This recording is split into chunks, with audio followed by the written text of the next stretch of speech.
Diálogo Directo. Democrática, ¿cómo está? Perfecto, buenas tardes. Bienvenido a Punto Noticias a través de Pichincha Universal. Les saluda Licenia Espinel. Gracias por acompañarnos. El ministro de Economía anunció hace varias horas el pago de determinados millones de dólares a los gobiernos autónomos descentralizados. Alrededor de 100 gobiernos autónomos descentralizados del país habrían ya recibido un pago, de acuerdo al ministro Mauricio Pozo, 30 millones a los 23 gobiernos provinciales. Esto en realidad es así, ya tienen acreditados algo de recursos los gobiernos provinciales. Prefecto, buenas tardes, bienvenido. Buenas tardes, un saludo cordial. Miren, el señor ministro de Finanzas está desviando lo fundamental del problema, que primero es la deuda que tiene este ministerio con las prefecturas del país. Estamos hablando que esa deuda siempre estaba entre 300 y 400 millones de dólares y que en las últimas semanas se incrementó hasta 700 millones de dólares. Esto tiene que ver con los recursos que mensualmente transfiere el ministerio, la devolución del impuesto al valor agregado y los recursos por competencia de riego. El señor ministro habla como si hiciera la gran cosa de que ha desembolsado 30 millones y que ahora van a ser una cantidad de millones más que transfiere a los gobiernos locales, digo como la gran cosa, si esa es su responsabilidad y su obligación. El problema radica en que el ministerio decreta un acuerdo en donde nos hace una reducción que supera el 30%, cuando la ley de finanzas, el Código de Finanzas Públicas establece claramente que esta reducción no puede ir más allá del 5%. ¿Por qué el señor ministro no aclara, no dice que esa reducción va a ir, tal como dice la ley, que iría hasta en un 5%? ¿Por qué nosotros estamos demandando esto? Porque reducirle a las prefecturas el 30% de los recursos es básicamente dejarlas con una capacidad limitadísima de recursos para operar las competencias que nosotros tenemos.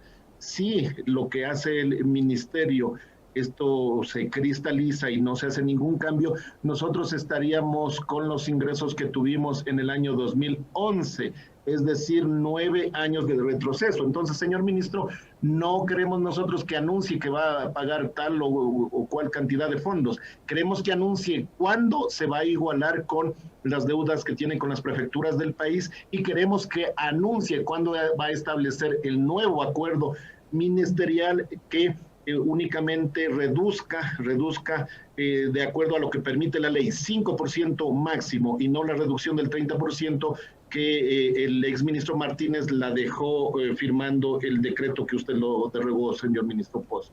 Ese es el kit del asunto, ese es el elemento fundamental. Ahora, el titular del CONGOPE ha anunciado una nueva asamblea extraordinaria de prefectos prevista para mañana para analizar precisamente esto de la mesa técnica y el tema de las reducciones.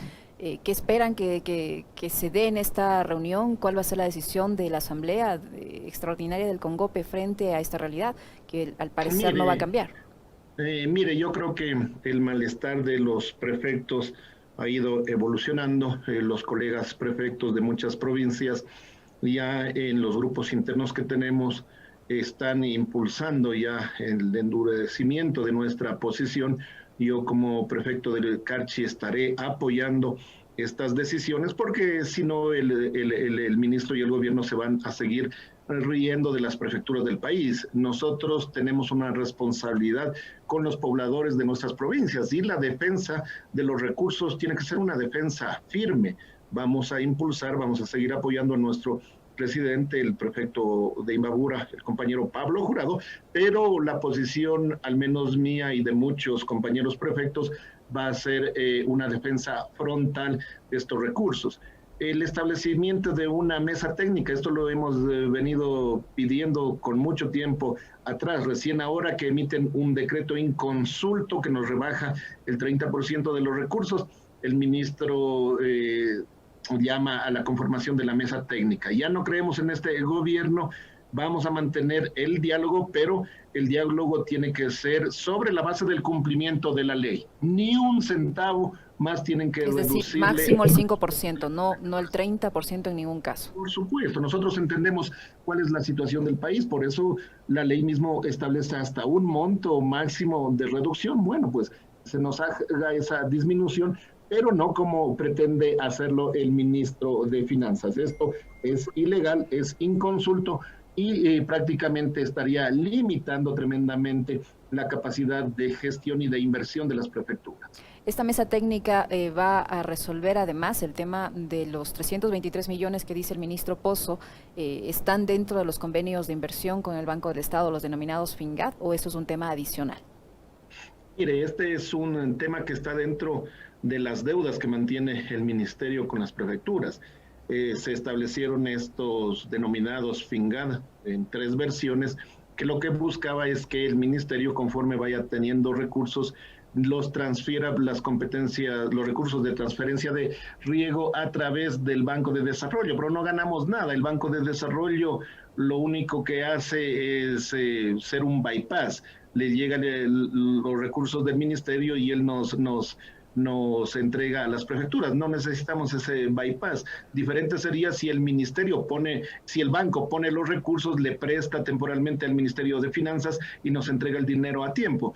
Es un trámite innecesario. El banco además nos exige que pongamos información del banco, como que ellos nos estuvieran entregando estos recursos. Es decir, ha habido un maltrato a las prefecturas del país que no podemos seguir tolerando, y lo único que le pedimos al gobierno es que cumpla con lo que dice la ley. Ni siquiera le estamos requiriendo una mayor cantidad de recursos, que se nos entregue los fondos que nos deben y que la reducción no sea tan grande, porque eso limitaría enormemente la inversión, sobre todo en vialidad y riego, que son las competencias en donde nosotros canalizamos la mayor cantidad de recursos en todas las prefecturas. Prefecto, para el 2021 el gobierno ofrece conseguir alrededor de 220 millones de dólares del Banco de Desarrollo de la CAF, con el fin de apoyar los proyectos de la prefectura. ¿Usted cree que esto se va a dar? ¿Cree que lo ve viable?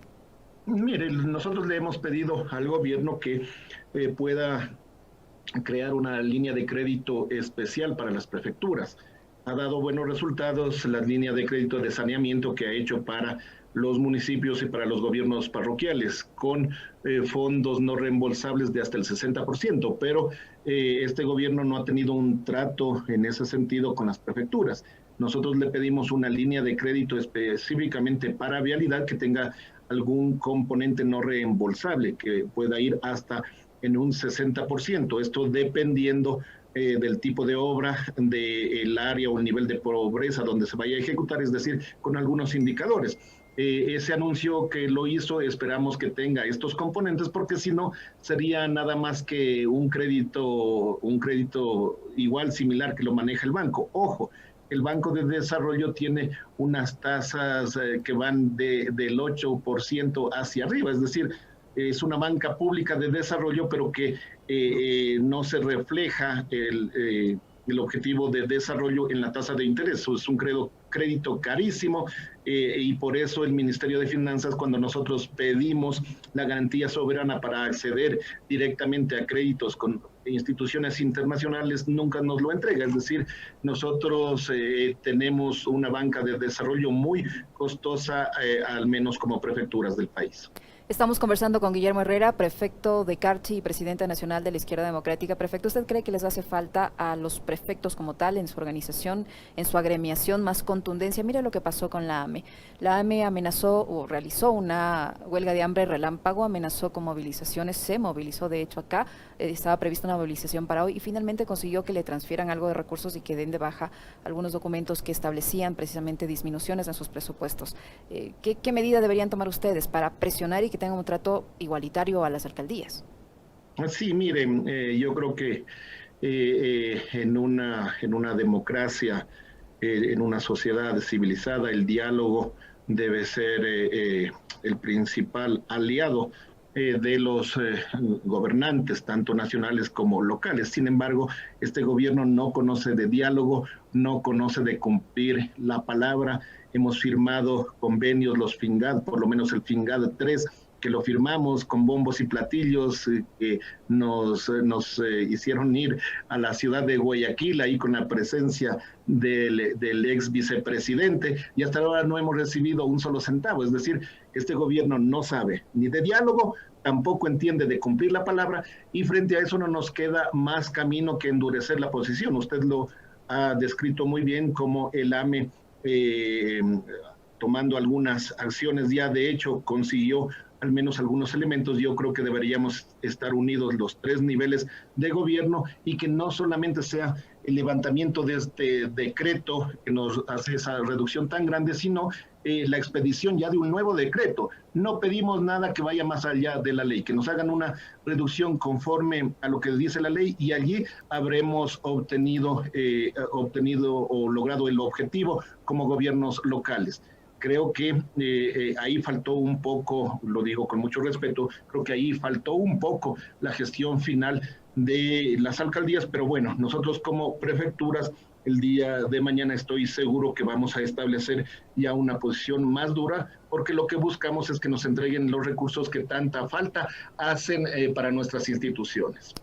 Prefecto Herrera, usted como presidente de la Izquierda Democrática, su agrupación, al igual que muchos sectores, entre ellos los trabajadores, han rechazado el congelamiento del salario básico unificado para el 2021.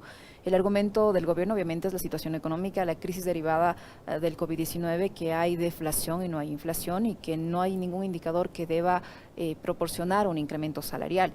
Para muchos sectores, esta posición del gobierno, que además ofrece una compensación única de $60 para quienes ganan hasta $400 y de $100 para quienes han perdido su empleo en medio de la pandemia y no lo han podido recuperar, significa una posición de respaldo al sector empresarial. ¿Cuál es la opinión que tiene usted como presidente de la Izquierda Democrática?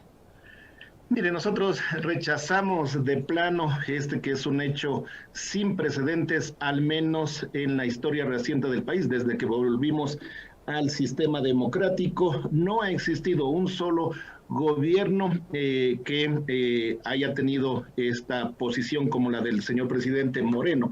En todos los años se ha incrementado en algo al menos el salario básico. Esta sería la primera vez, y estamos recopilando información, incluso mucho antes no habría este mal precedente. Mire, el gobierno tiene que acostumbrarse, cualquiera que sea, a cumplir con lo que dice la Constitución. Por eso somos un Estado de derecho. Para que un Estado de derecho funcione adecuadamente, primero tiene que los gobernantes dar buen ejemplo y en todas sus decisiones estar dentro del marco constitucional. ¿Qué dice una de las disposiciones, la número 25 de la Constitución? Que el incremento del salario debe ser progresivo hasta alcanzar la canasta básica. ¿Qué dice el Código de Trabajo? Dice que nunca se debe establecer un decreto que baje el salario de un año a otro. Entonces, nosotros estamos viendo que este gobierno incumple con lo que dice la Constitución, y que el ministro de Trabajo en su decreto 249 está violando la Constitución. Como partido político estaremos el día jueves en horas de la mañana, a las 10 de la mañana, en la Corte Constitucional planteando una demanda a este decreto. Aspiramos que los jueces actúen sobre la base de la Constitución, actúen en derecho, sea aceptada esta demanda y le enseñemos al gobierno que debe cumplir la Constitución, que el gobierno debe velar por la mayoría. Además, el anuncio que hace de una compensación de $100 en unos casos y de 60 en otros casos, ni siquiera está bien fundamentado, no informa cómo lo va a financiar, y muchos nos tememos que esos recursos saldrán de la seguridad social, es decir, de los recursos de todos los afiliados. Es una acción irresponsable, y por eso creo que debemos estar unidos todos los sectores progresistas de nuestro país para enseñarle a este gobierno que no puede afectar a los trabajadores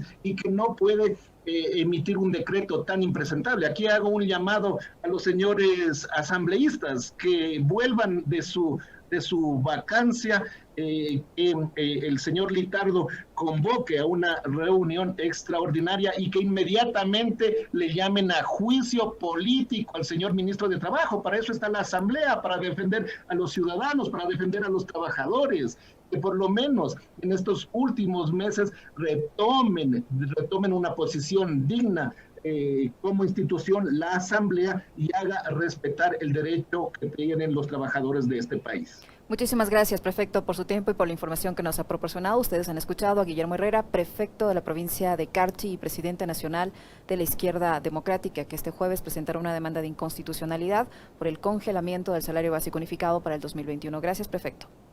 Gracias a usted. Punto Noticias, el mundo de la información.